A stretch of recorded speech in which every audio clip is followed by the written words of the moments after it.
एक तला हुआ अंडा $2000 में बेचा जा रहा था। एक लड़की ने एक चम्मच लिया और उसका स्वाद चखा। उसे एहसास हुआ यह असली अंडा नहीं है। जैक ने स्वाद चखा, पता चला यह डिश आम के रस और ठंडे नारियल के दूध से बनी है। अगली डिश और भी अजीब थी, गमले में लगे पौधे जैसी दिख रही थी। जब वे हैरान थे, रेस्टोरेंट मैनेजर बाहर आई। उसने यह कच्ची सब्जियों का सलाद, इसका हर हिस्सा खाने योग्य। उसकी आवाज में गर्व और घमंड भरा हुआ था। जैक को उसके रवैये पर गुस्सा आ गया। उसने सलाद उठाया और रसोई में चला गया। उसने जिम से कहा कि वह यहाँ खाना खाने आया है, जादू के करतब देखने नहीं। जिम को बुरा नहीं लगा। इसके बजाय उसने ग्रेड 5 वाग्यू बीफ का एक टुकड़ा निकाला और जैक को चुनौती दी।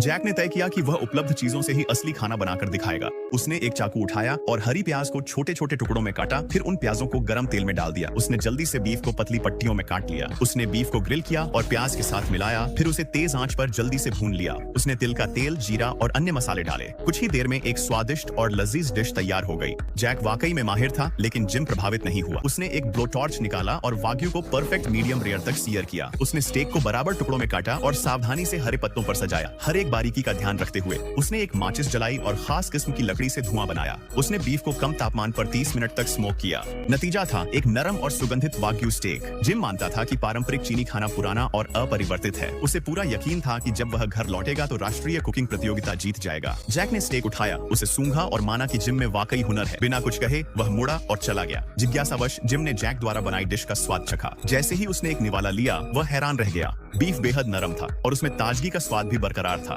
तभी उसे एहसास हुआ कि उसने पारंपरिक चीनी पाक कला की असली कला को कम आंका था।